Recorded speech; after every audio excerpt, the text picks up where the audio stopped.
Broadway's my beat. From Times Square to Columbus Circle, the gaudiest, the most violent, the lonesomest mile in the world. Broadway's My Beat, transcribed with Larry Thor as Detective Danny Clover.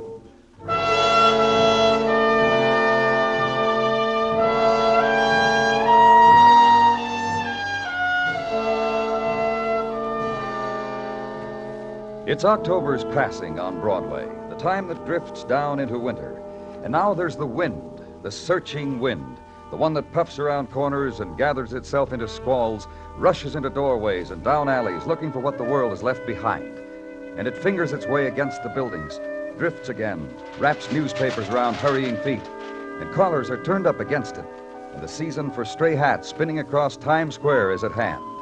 Autumn song, wind and beauty on a Manhattan corner. It's yours.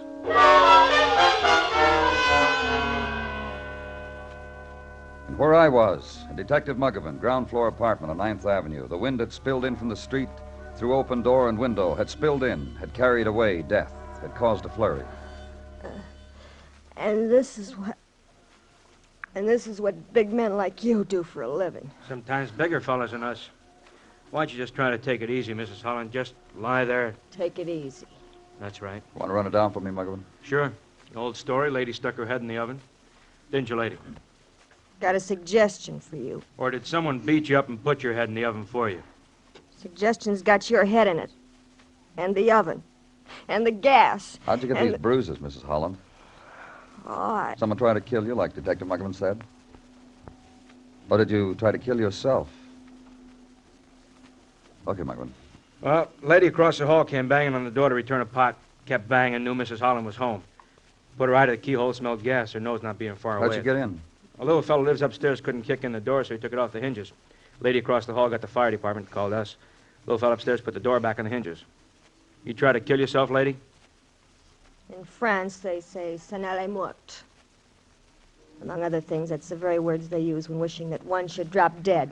Now, think of the advantages you've had, lady. All this education and all, someone comes along and bruises you up and turns on the gas. Who did all that? The gist of the conversation is you should drop... Who let you in, mister? Ruth. Who are you? The cop outside said to go in. Ruth, you Hi, have... Glenn. Hi. Hi-ho, and a big locomotive. Why did the officer tell you to come in here? Ruth, you... Come on. Who are you, mister? Glenn who? Gilbert.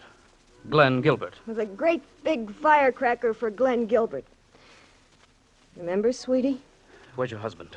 Why isn't he here? Remember, sweetie? This husband business is another one she won't answer, Danny. Sweetie. Sweetie, Glenn. Doctors? Come and gone. Will you listen to me? What? Don't worry about anything. What would he have to worry about? Nothing. Nothing. Attaboy. You're okay then, huh? Attaboy. You ready, Mr. Gilbert? What for? Talk. What for? Oh, a real doll, aren't you, Mr. Gilbert? What do you mean, talk? What do you want me to talk for? As far as we know, this has been attempted murder. You attempt anything like that, Mr. Gilbert? Glenn. What? I'm okay. You're sure now? I'm okay. Just tell them... I know what to tell them. Which one of you? Come on. Stay here with her, Myron. Mm-hmm. Outside. You don't mind, do you? Don't like always, huh? I'm not dressed for it. Yeah. Okay. Outside. Listen, Yeah? I don't want to be a snob. I just don't like hallways. They're cheapening. Know what I mean? No? Doesn't matter. Listen, Ruth and I went to college together. All that college talk in there, boola stuff, the locomotive. Okay. You went to college together. Now she's married and... And I break in very concerned. That's right. We went to college together. Convertibles, frats, sororities, smart places to hide the cribs, all the rah-rah things. Boyfriend, girlfriend. You're going to get married? Let me tell you something. Okay. A cigarette? Light? Let you tell me what? She's not that dame you saw in that crummy apartment. Oh. Cashmere sweaters and tweed skirts and the fanciest gowns on the campus. That used to be Ruthie. Not that dame you saw in that crummy apartment. What happened? She married a bum. Oh, you know him? I just heard. And what are you doing here? I'm up from Pittsburgh. Make my home there now. Yesterday, I looked up Ruth. We spent an hour or so remembering. That's not the question. I asked you what you're doing here tonight. I am going back to Pittsburgh. That's all. And you dropped in to say goodbye. That's all. All right, let's go back. What did Mrs. Holland mean when she said you'd nothing to worry about? How do I know?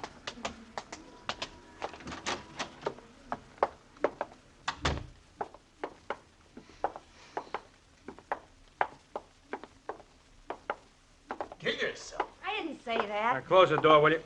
Oh, hello, Danny. Who's this? Look, Buster. You drifted in while you were outside. Look, Buster. Yeah? You sober, Paul? Sure I'm sober. Gentlemen, this is my sober husband, Paul. Muggerman. Yeah? Get Mr. Gilbert's address, huh? Ruxton Plaza. Mm-hmm. Out of towner? I told your friend. Don't go back to Pittsburgh, Mr. Gilbert. Stick around your hotel. Good night, Mr. Gilbert. Okay. Look, now, what is this? My sober husband. Husband, I'll handle it, honey. how'd your deal make out, honey? Honey, how'd your deal make out? I'm interested in knowing. Tres, muy, mucho. I've been getting that foreign talk, Danny. Hey, tell Lieutenant what you told me in Spanish, Mrs. Holland. Husband, honey, the deal Oh, fell through, huh? well, you see, Oh, that Officer Adler. He's a good man to leave on the door, isn't he, Danny? Let's everybody get... Open it. Just tell me one thing, that's all I want to know. Ma'am? Ruth, are you all right? That's all I want to know. There have been days, boys, but this is the day. Hi, Mom. Are you all right? Mom, I want you to meet my husband. Paul, this is your new mother, Mrs. Stella Wallace. As a ma, you've had her for 6 years, Paul, but you've never met her before, and, well, there she is. hi. Say hello to your son-in-law, Ma, and tell us how come you're here. At one time or another, you must have told one of your neighbors who you were, who you used to be. I got a phone call. And you came running? What happened? What difference does it make? 6 years. We don't know and whether your finally... daughter tried to commit suicide or someone tried to murder her. You're not paying attention. Police is just what we don't need. Myron. Listen, Myron, get down here. My daughter's in trouble. Yes, my daughter. Trouble a big lawyer like you can earn his retainer on. Now get down here. 1212 9th Avenue. Right away, Myron. No talk.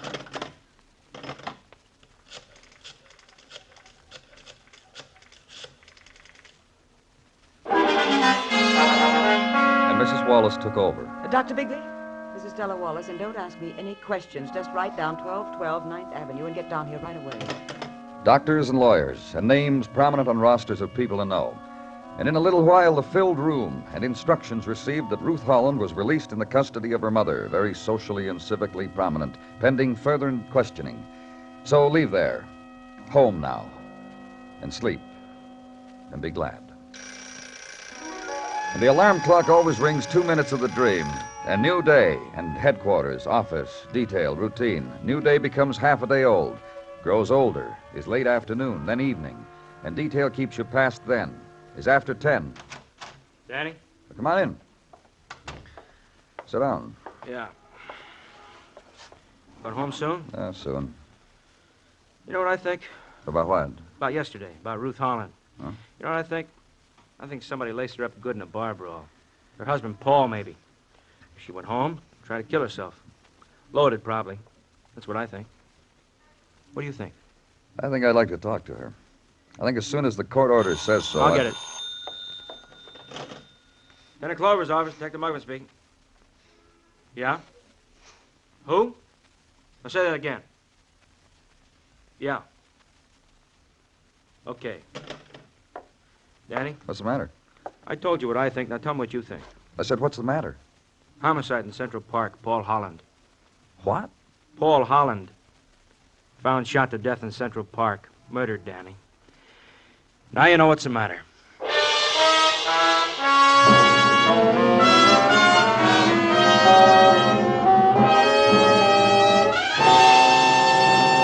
You are listening to Broadway's My Beat, written by Morton Fine and David Friedkin, and starring Larry Thor as Detective Danny Clover. In about a week's time, 6 new plays opened along Broadway. And this Friday night, Stage Struck rounds them all up in one big broadcast. You'll meet Janet Blair, the star, and F. Hugh Herbert, the author of A Girl Can Tell. You'll get the inside stories on Gently Sea Does, Sherlock Holmes, The Trip to Bountiful, and The Solid Gold Cadillac. All on this Friday night, when your host Mike Wallace gives you the chance to be stage struck on most of these same CBS radio stations.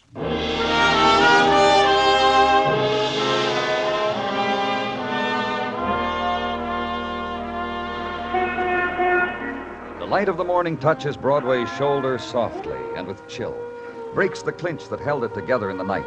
And this is the waking and the wonder, the search and category of night memories. Time to rise, to shine, to pace the chill room, to hold the head in the hands. And morning mist to dissolve the stains of autumn nighttime. And from a place from across the river, the last cry of night, first shriek of morning, claw of whistle, percussion of bell, steel hammer electrically tripped. A million clocks sounding the alarm. So kick the regret into a corner and turn out the lights. A new day has dawned. And at headquarters from Sergeant Gino Tartaglia, the greeting Good morning, Danny. and the offering. A pot java, Danny, from the commissary. A paper cup. A wooden spoon. One lump or two. Well, I'll do it myself, Gino, thanks. No trouble. Gladly. Gino, Very well. In one of these mornings, I'm going to say a thing or two to that Officer Kobransky. The remarks he passes. oh? Officer Kobransky passes remarks? Just because I insist the pot java for Danny Clover be fresh and to a boil, and if he don't mind, I'll wait, thank you. Kobransky comes up with witticisms. Oh, On second thought, I think my strategy with Officer Kobransky should be to ignore. I would if I were you, Gino. Thank you. That Kobransky needs a lesson. Gino, In the words of my uncle on Mrs. T's side, Uncle Bernard, a tight lip is worth two in the... Gino, you got something for me? No. Simply to keep you company. You're while- sure? Nothing on Ruth Holland, for instance? Simply a verbal report from Detective Muggovan on the phone, which I thought could wait until after you... Tell me now, Gino. Simply that Detective Muggovan early this morning went to where Ruth Holland is now with her mother to question her about her husband's murder. And there was met at mother's door by a battery of high-type lawyer fellas who turned a cold shoulder on him. You didn't get to talk to her? He was told Ruth Holland was in a state of shock from the news of her husband's death, that she was under a doctor's care, and they would inform us when she could be talked to, in their opinion. Anything else? Anything else is, one of the lawyers imported overnight for the occasion from Philadelphia said to Detective Muggovan, "You want to bring charges against Ruth Holland? Bring charges. Otherwise, don't come to the front doors. There is a sign which says, 'No peddlers allowed.'" I thought since Detective Muggovan got nowhere, Danny, his report could wait until... I'm sorry, Danny. Forget it, Gino.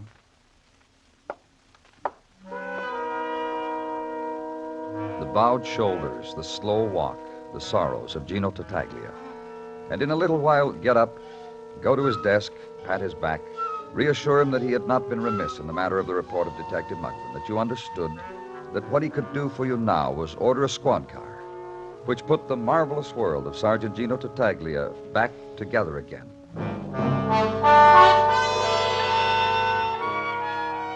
Legwork now. Inquiry into the life and times of Ruth Holland, who had been near death, who was a new widow, whose grief was now in the care and custody of mother, whose shock was being handled by lawyers. Inquiry to be made of neighbors. Woman, for instance, who had been a girl when Ruth's mother was a girl, and shared governesses and French tutors and girlish confidences with her. And later, notes on the care and feeding and behavior of husbands. And later, notes on the care and feeding and behavior of daughters. Woman whose own daughter was exemplary from the year one, and had only a shrug and a meaningful smile for mothers who let a silly daughter get out of hand. Inquiry of neighbor, a young chap in tattersall vest and tasseled shoes who had gone to school with Ruth Holland, and to football games, and to squash tournaments, and to Harlem places, and it was a real shame about Ruth. A girl who could have married in grade and station, and all this sordid stuff would never have happened. However, he knew well a girlfriend of Ruth's, and he had her phone number, and only too pleased to pass it on. An inquiry, then, of girlfriend of Ruth Holland. Discreet will be our code word. Mr. Clover? Well, tell me about her any way you want, Miss Rundle. Just... Discreetly, then. It's the code word I've lived by all my life, and it's paid off. Oh, look, You'd be surprised. A girl shows a little restraint, the correct choice of phrase. My, the prize showered down upon her. About Ruth Holland. Girl who tried to kill herself. Girl with dead husband. Girl with forgiving mom. Unhappy girl. I must remember to call the unhappy girl or send a happiness basket or... What does one send a girl who has everything? Do you know, Mr. Clover? You don't like her, is that it? Let's put it another way. Let's put it... Well, you're talking to a girl who doesn't mess around with the customs of the tribe. What are you talking about? The tribe, Mr. Clover. Ruth's. Mine. It's got ritual in it, and voodoos, and blood ceremonies, and money, and... Well, Ruth flipped, that's all. She broke with tribal custom. Got herself into the category untouchable. How? Strayed from the herd one night, prayed at the moon, ended up marrying what is known in our corner of the jungle as a rotter, which, according to our rule book, unleashes a chain of events as follows. Go on, Miss Rundle. Well, as follows. Mom disowns of her own flesh and blood. A few Tiffany-type cauldrons are boiled. Curses are hurled into the night, and a new untouchable goes the way of all untouchables. Which is what, Miss Rundle? The rule book reads, marry a rotter, live the rotter's life, pay his way, do the rotter's bidding. Which was what, Miss Rundle? I told you. Me and discreet. Close. Like that. Then, Ruth and her husband... Me and discreet. Like that. Look. This much I'll give you. I visited them once, Ruth and her husband. The place they were living in then, the way they were living. Oh, it made me glad I'm a life member. Not like Ruth. I like it in the tribe. Warm. Fuzzy. Easy. Where was the place? I'll break it to you on your way out. That much I'll give you. No more. I've been practically no help at all, have I, Mr. Clover? Aren't I good? So start now the track of the marriage of Ruth and Paul Holland. Their first home, Side Street Hotel, place of transients and of the weekly rate flashed in green neon above the sign that read, car parties arranged, share expenses, Miami, New Orleans, L.A. Inquire at desk, place of jukebox centered in lobby bar and casting the autumn songs and the many-colored lights on this day's transients, sipping one more for the road. Place of desk clerk who grins a lot and remembers a lot. Anyone you can mention, he remembers. Mr. and Mrs. Holland, for instance, had to be thrown out because one night they beat up on each other and were lax about the door, left it open, and this infringement of house rules made them to be thrown out. And a couple of days later, a card was received with a forwarding address for Ruth and Mr. Holland in case mail came, which never did. And, care for the card, mister? In another place, then, where Ruth Holland had lived with her husband. Tenement, near river, and be told the only reason they stayed on so long was their rent was paid a couple of months in advance once by a fella, Mooney. Everett Moon, called Mooney. Runs a place corner 12th and 3rd, Mooney's place. Then go there.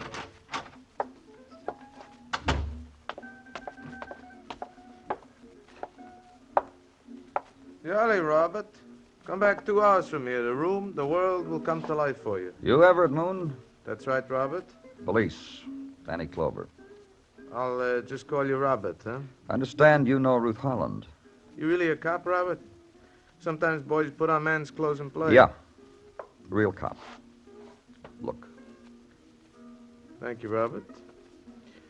Yeah, a couple of years ago, Ruthie worked for me.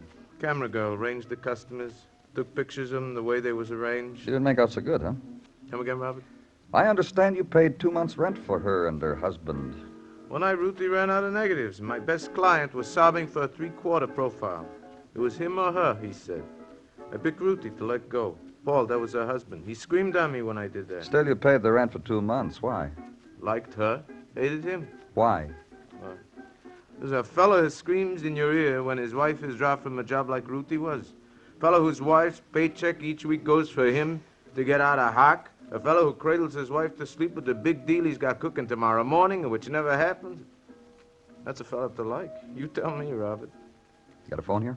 Back at his drapes. Another thing. What? I read Ruthie's husband, Paul, is dead since yesterday. You see her. You tell her she can have the old work back, huh? Anytime? Now there isn't Paul anymore. Do that for me, huh, Robert?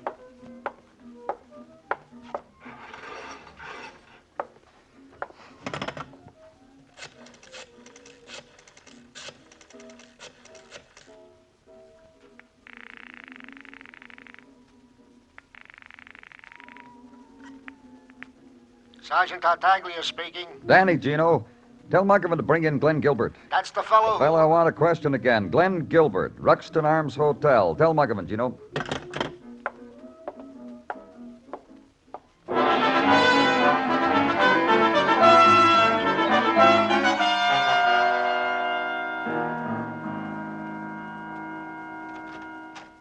Got the fellow outside, Danny. You want... Yeah, I'll bring him in. Inside, Glenn. Over there. Sit down. Thanks, Muggavan. Any time, Danny. My pleasure. You know why you're here, Glenn? I'm a boy with a college education. Remember? Then it's easy for you to figure why you're here. Three-way cinch. Once I loved Ruth Holland. Once Ruth married someone else. Yesterday you found that someone else dead in Central Park. You kill him, Glenn? I found a home in Pittsburgh. I found respect in Pittsburgh. Killing a woman's husband would louse the things I've got. It's the way they are in Pittsburgh. Why did you leave it, Glenn?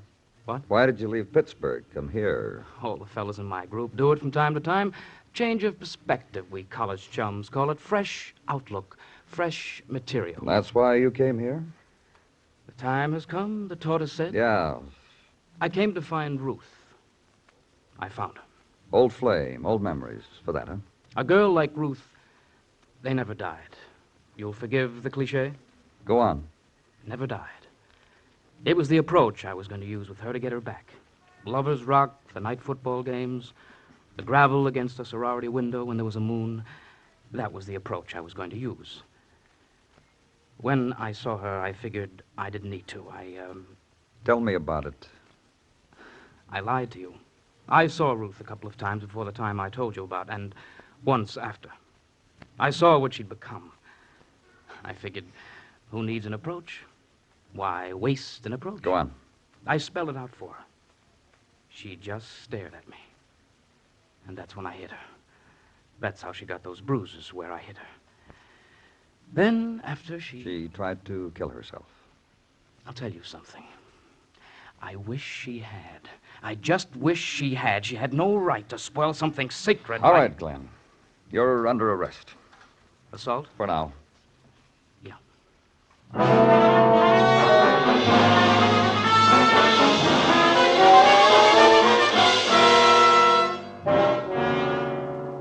By what right?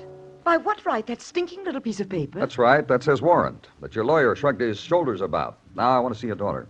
She's in a coma. She's in shock. Look, Mrs. Wallace, when I first came into this house, I spoke to a lawyer. I showed him this warrant. That's when he shrugged. Then I spoke to your Dr. Macklin. He said his patient was doing fine. His patient happens to be your daughter, Ruth. This way.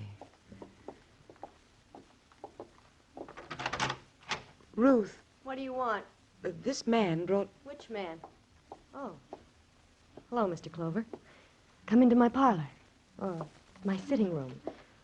What did we used to call this room, Ma? Thanks. Thanks for saving my life, Danny. How about those people out there?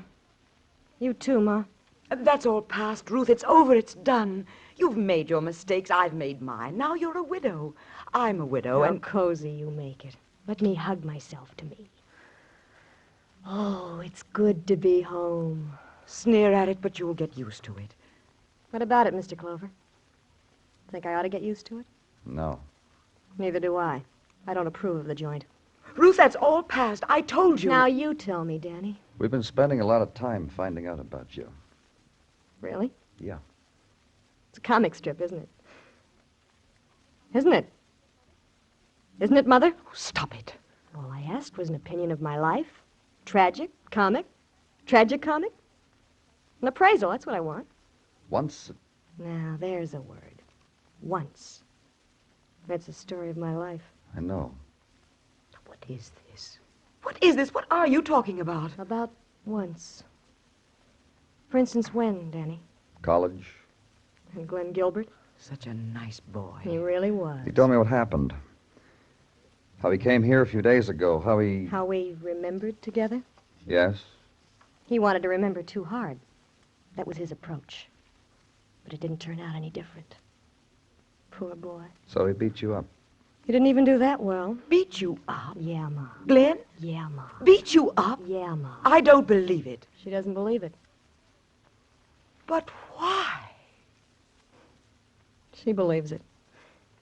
Ma, he forgot I was a married woman and tried to romance me. I said no. He slugged me. Then you know what I did? Ruth, Suddenly I realized what's happened to me. 6 years. I warned you. Oh, Ma, you're always right. Gee, Ma. Golly, Ma. You see? 6 years. What I went through for that husband I had. From chrysanthemums in college to winking at the butcher for a quarter of a pound of meat. 6 short years. Could have made it more quickly. Now, that's all past. Yeah, Ma. Then my college beau slugged me. And I felt very bad. I tried to kill myself, and I didn't make it. And Ma, you got me and brought me here. And last night I sneaked out to see a fellow. And I shot him. The fellow happened to be my husband. The fellow happened to have made me what I am today. Why should I kill me when killing him would be more clever? Ruth. More adult, more collegiate. You know, savoir-faire. That's French, Danny. Let's go. Ma. Goodbye. Au revoir. Arrivederci. Auf Wiedersehen. Adios. Various languages, Ma. Let's go, Danny.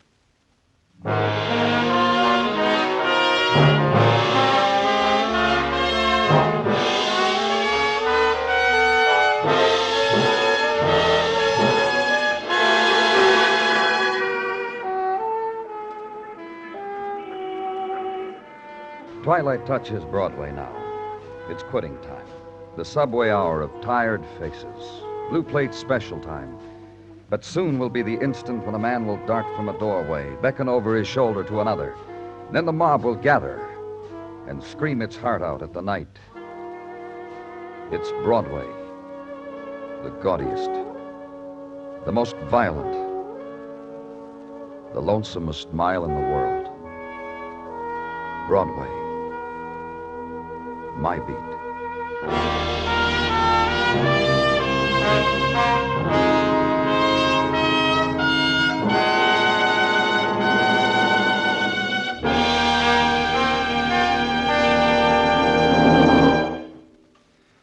Broadway's My Beat stars Larry Thor as Detective Danny Clover, with Charles Calvert as Tartaglia and Jack Crucian as Muggavan. The program is produced and directed by Elliott Lewis, with musical score composed and conducted by Alexander Courage. In tonight's transcribed story, Jane Webb was heard as Ruth Holland and James McCallion as Glenn Gilbert.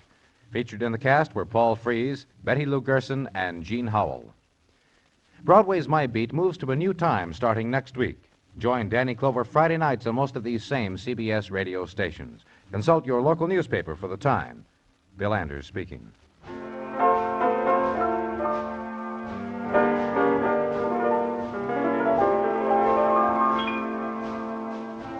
Tomorrow night, Professor McNutley, played by Ray Milland, gets a mysterious offering of romantic poetry in the mail. When the well-intentioned prof takes steps to cure the secret admirer of her crush, he gets into a comedy of errors up to his surprised eyebrows. Meet Mr. McNutley tomorrow night on most of these same CBS radio stations. It's a Thursday night riot.